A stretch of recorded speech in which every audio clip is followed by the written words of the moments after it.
알아야 할 것을 안 사람은 어떤 난관도 극복합니다. 오히려 시련과 어려움이 닥칠지라도 용기와 힘이 솟는 것입니다. 설령 죽음이 코앞에 닥쳐도 두려워하지 않는 것입니다.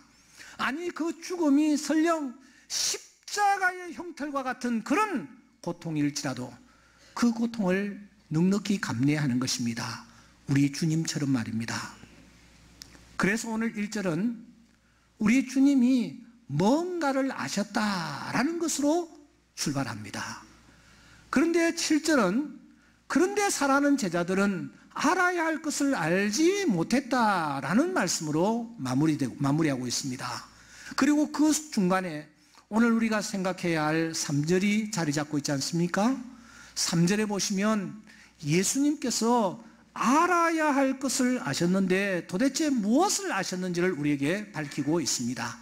우리 다 함께 한번 읽어보겠습니다. 시작.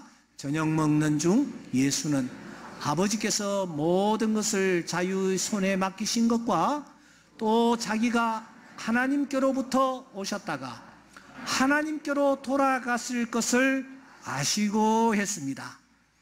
주님이 아신 것이 3가지였음을 오늘 본문 밝히고 있습니다. 그것이 무엇이었습니까? 첫째, 주님 자신이 아버지께로부터 오셨다 하는 사실을 알았습니다. 두 번째, 자기가 아버지께로 돌아갈 것을 아셨어요. 세 번째, 아버지께로부터 왔다가 아버지께로 돌아갈 자기가 지금 땅 위에 머무는 동안 내가 할 일이 무엇인지 그것을 주님이 아셨다 했습니다. 이 3가지를 주님이 아셨습니다. 다시 정리하면은 우리 주님은 자신의 근원, 자신의 뿌리를 알고 계십니다. 그리고 자신의 종착지, 종착역을 주님은 알고 계십니다. 더 중요한 것 하나, 그 사이에 지금 호흡하고 있는 내가 지금 어떻게 살아야 하며 무엇을 해야 할 것인지를 주님은 알고 계십니다. 인간이면 모름지기 이 3가지를 아셔야 합니다. 다른 것은 몰라도 좋습니다. 영어 단어 하나를 몰라도 좋습니다. 이 3가지만은 알아야 합니다. 그래서 역사가 시작된 이래로 수많은 사람들은 이 3가지에 대한 질문을 수없이 던졌습니다. 어디서부터 인생이 왔던가? 어디로 가는 존재인가? 무엇을 해야 하는가? 이런 질문을 수없이 던졌습니다. 그리고 이 던진 질문에 대해서 내놓으라 하는 학자들, 철학자들, 과학자들, 문필가들이 나름의 답을 제시했습니다. 하지만 사랑하는 여러분, 그 누구도 우리가 만족할 만한 답을 제시해 주지를 못했습니다. 그런데 오직 유일한 한 분, 예수라는 그분은 우리가 지금 가지고 있고 우리가 풀어야 할 이 질문에 대한 만족할 만한 답을 주셨습니다. 그분이 바로 예수님이십니다. 길이요 진리요 생명이신 바로 그분이십니다. 그분은 자기가 알고 있다고 말씀합니다. 내가 어디서부터 왔는지 알고 있다. 내가 어디로 가야 할 것인지를 알고 있다. 내가 이 땅의 삶을 영위하면서 그 삶이 길든지 짧든지 무엇을 하며 살아야 할 것인지를 알고 있다. 그렇게 말씀합니다. 이 모든 사실을 아신 예수님은 그래서 어떻게 사셨다고 말합니까? 1절 말씀에 자기가 아버지께로 돌아갈 때가 이른 줄 아시고 세상에 있는 자기 사람들을 사랑하시되 끝까지 사랑하셨다고요. 사랑하는 것, 이 한 가지에 당신은 목숨을 거셨습니다. 이 한 가지를 위해 자신의 모든 것을 쏟으셨습니다. 이 한 가지를 위해서라면 사랑하는 제자들 앞에 무릎 꿇는 것조차도 마다하지 않으셨습니다. 저들의 냄새나는 발을 씻겨주는 것도 주님은 즐겨하셨습니다. 더 나아가 자기를 배반할 사람이 누구인지를 아시면서도 그 사람의 입에 떡을 떼어 넣어주시는 것도 마다하지 않으셨습니다. 아니, 더 나아가 그 사람들을 위하여 자신이 십자가 위에서 피 흘려 돌아가 죽는 것까지도 그분은 마다하지 않으신 것입니다. 왜냐? 자기가 어디서부터 왔으며 무엇을 하다가 어디로 가는 존재인지를 그가 알았기 때문입니다. 그래서 주님은 마지막 십자가에서 피 흘려 못 박혀 돌아가시는 이 장렬한 모습을 우리 앞에 보여주시는 것입니다. 그런데 그 주님을 따르는 제자들은 어떠했습니까? 7절에 있는 대로 너희들이 지금은 알지 못한다 그렇게 말씀합니다. 그리고 이후에는 알리라 그렇게 말씀합니다. 저들이 무엇을 알지 못했습니까? 주님이 알고 계시는 그것을 알지 못했다라는 것입니다. 어디서부터 왔으며 무엇을 하다가 어디로 가는 존재인지를 제자들은 모르고 있었다라는 것입니다. 주님과 제자들의 차이는 이 한 가지밖에 없었습니다. 주님은 진정 알아야 할 것을 아시고 사셨습니다. 그러나 제자들은 알아야 할 것을 알지 못한 채 주님을 따르고 있었습니다. 그러므로 제자들은 주님이 자신들 앞에서 무릎을 꿇고 발을 씻겨주시는 것을 참 이상하게 생각을 했던 것입니다. 아니, 자기를 미워하고 자기를 십자가에 팔아 넘기는 자를 위하여 자신의 모든 것을 주는 것을 너무너무 이상하게 생각했습니다. 세상의 십자가 위에서 한마디만 변명하면은 얼마든지 그 시련과 그 위기를 극복할 수 있음에도 불구하고 한마디의 말씀도 없이 침묵하시는 모습을 보면서 저런 바보가 도대체 어디 있느냐? 제자들은 그렇게 생각하면서 서로 누가 높으냐 다퉜습니다. 그 사람이 나에게 와서 인사할 때까지 나는 기다리고 있어야지. 이런 식으로 살았습니다. 내가 너한테 머리 숙이려고 하면서 제자들은 서로 누가 높으냐 하면서 다투는 하루하루의 삶을 살았던 것입니다. 이런 제자들을 향하여 주님은 너희들이 지금 알지 못하지만 나중은 알게 될 것이라고 말씀을 하셨습니다. 이 이후에는 알리라. 어떻게 알게 될 것이라고 말씀합니까? 언제 알 것이라고 말씀을 합니까? 요한복음 16장 33절에 보면은 그러나 진리의 성령이 너희들에게 오실 것이다. 그리하면 성령께서 너희들을 진리 가운데로 인도하실 것이다. 그렇게 될 때에 장래일을 성령께서 너희들에게 알려주시면 너희들은 그때야 알게 될 것이라고 말씀하는 것입니다. 드디어 오순절 성령 강림의 역사가 나타났습니다. 성령께서 이 사실을 알려주셨습니다. 인생이란 하나님께로부터 왔다. 하나님께로 돌아가는 존재다. 하나님의 뜻을 쫓아 이 땅에서 사는 삶이 참으로 가치 있는 삶이다. 성령께서 이것을 가르쳐 주셨습니다. 그러자 저들의 삶이 어떻게 변했습니까? 히브리서 11장 36절 이하에 보니까 어떤 사람들은 조롱과 채찍질을 마다하지 않았습니다. 결박과 옥에 갇히는 것, 시련도 그들은 마다하지 않았습니다. 심지어 돌로 치는 것과 톱으로 켜는 시험과 칼 죽임을 당하는 이 모든 어려운 일, 양과 염소의 가죽을 입고 유리하며 궁핍과 환난과 학대를 받는 이런 일들까지도 저들은 마다하지 않았습니다. 한마디로 저들은 세상이 감당치 못할 하루하루의 삶을 살았습니다. 왜냐고요? 어디서부터 왔으며 어디로 가는 존재인지를 저들이 알았기 때문입니다. 심지어 어떤 사람은 이렇게 외칩니다. 누가 우리를 그리스도의 사랑에서 끊으리요? 환난이나 공고나 핍박이나 기근이나 적신이나 위험이나 칼이라. 사망이나 생명이나 천사들이나 권세자들이나 현재일이나 장래일이나 능력이나 높음이나 깊음이나 다른 어떤 피조물이라도 우리를 우리 주 예수 그리스도 안에 있는 하나님의 사랑에 그럴 수 없으리라고 외치는 것입니다. 이렇게 담대하게 외치며 시련과 환난과 곤고와 핍박을 향하여 담대히 나아갈 수 있었던 힘과 근원이 도대체 어디에서 나왔습니까? 만물이 주에게서 나오고 주로 말미암고 주에게로 돌아간다라는 사실을 알았기 때문입니다.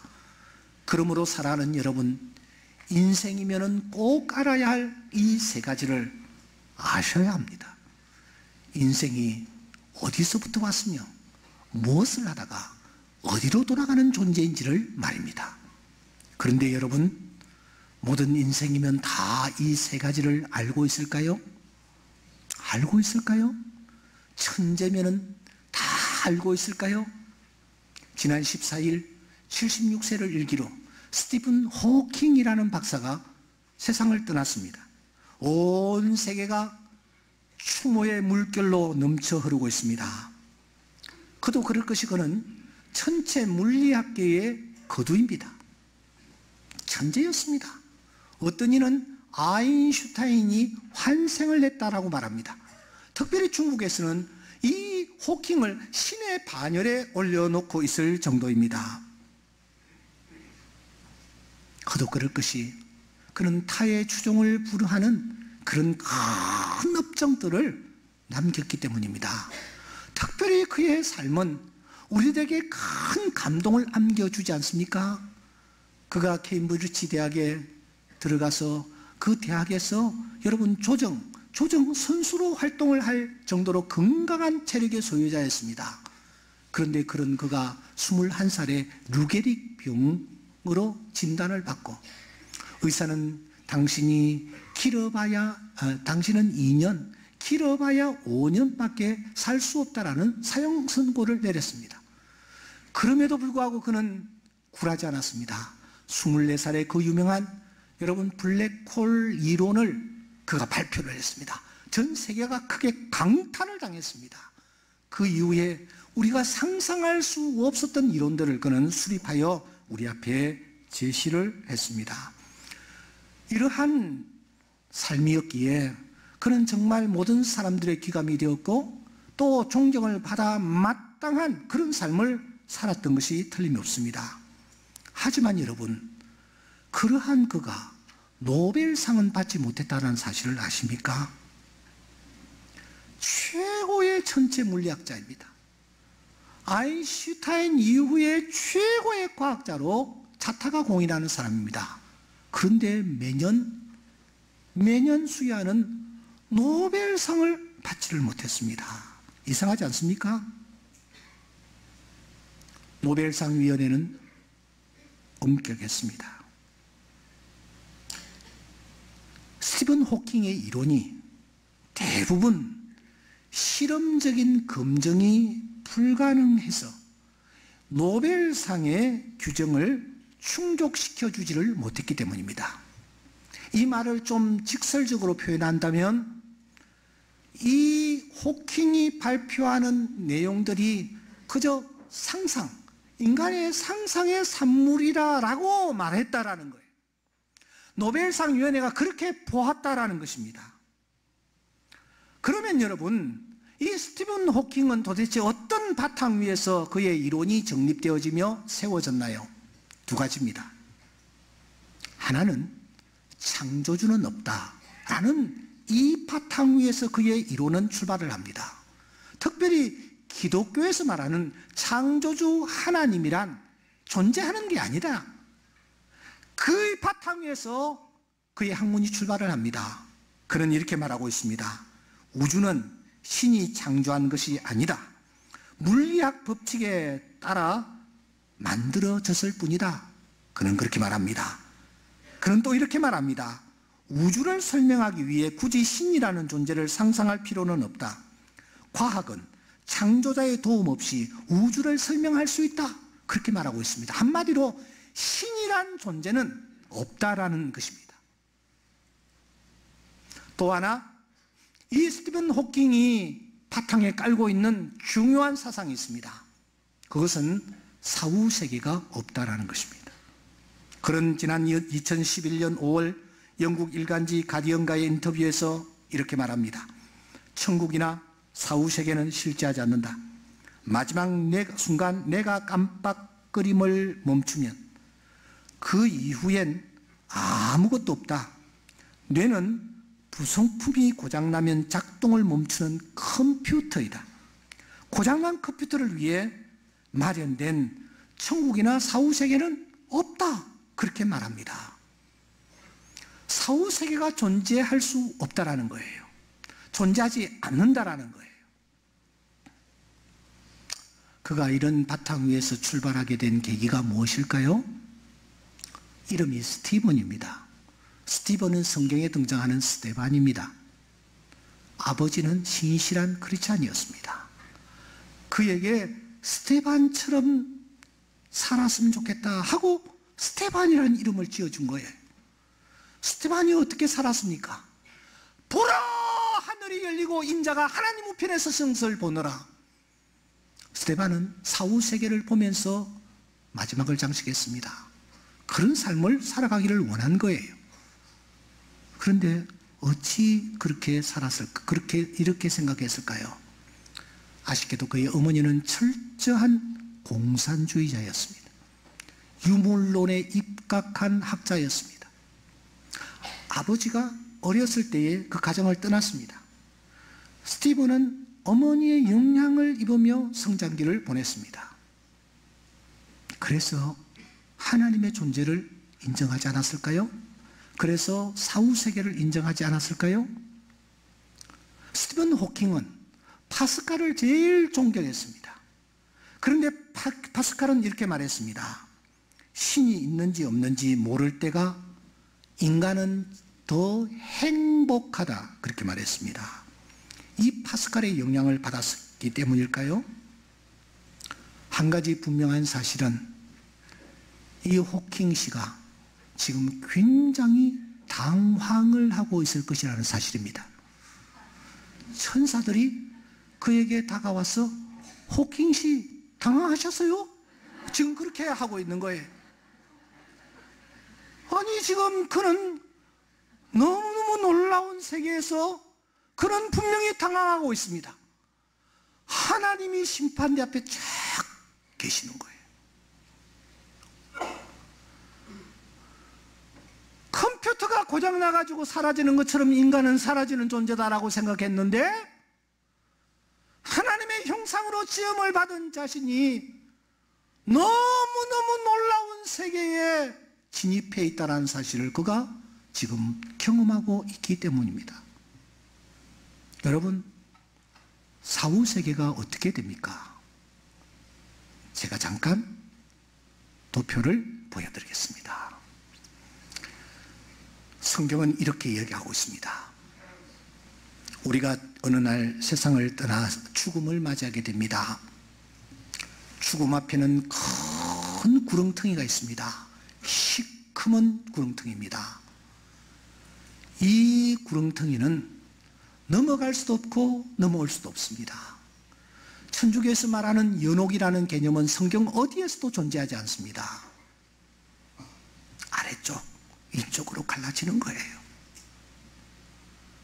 우리가 세상을 떠나면 주님이 재림하시기 직전까지 천국에 갈 자들은 낙원에 거하게 됩니다. 그리고 지옥에 갈 자들은 음부에 거하게 됩니다. 영어로 말입니다. 그러다가 어느 날 주님께서 재림하시는 그 순간 낙원에 거하는 자들이나 음부에 거하는 자들이나 동일하게 부활을 경험합니다. 요한복음 5장 29절에 보면은 생명의 부활과 심판의 부활로 다 부활하게 될 것을 말씀합니다. 부활하는 그 순간 낙원에 있던 자들은 영광스러운 모습으로 천국에 이를 것입니다. 음부에 거하는 자들도 다시 육체를 입고 다시 지옥에 거하게 될 것입니다. 그러므로 엄격한 의미로 낙원과 천국은 하나입니다. 엄격한 의미로 음부와 지옥 또한 하나입니다. 우리에게는 사후세계가 있습니다. 죽음 후에 세계가 있습니다. 그러므로 스티븐 호킹은 지금 깜짝 놀라 어찌할 줄 모를 것입니다. 물론 그의 영혼이 지금 어디에 가 있는지는 아무도 모릅니다. 하나님만이 아십니다. 그가 평소에 잘난 체 하면서 우리가 보지 못하는 저 별 너머의 세계를 우리에게 알려주기도 했지만 그는 진정 알아야 할 것, 인생이면 누구나 알아야 할 것, 그것을 우리에게 알려주지를 못했고 자신 또한 알지를 못했던 것입니다. 사랑하는 성도 여러분, 우리는 지금 그곳을 향하여 나아가는 자들입니다. 그런데 우리는 왜 이 자리에서 이렇게 주저하고 있을까요?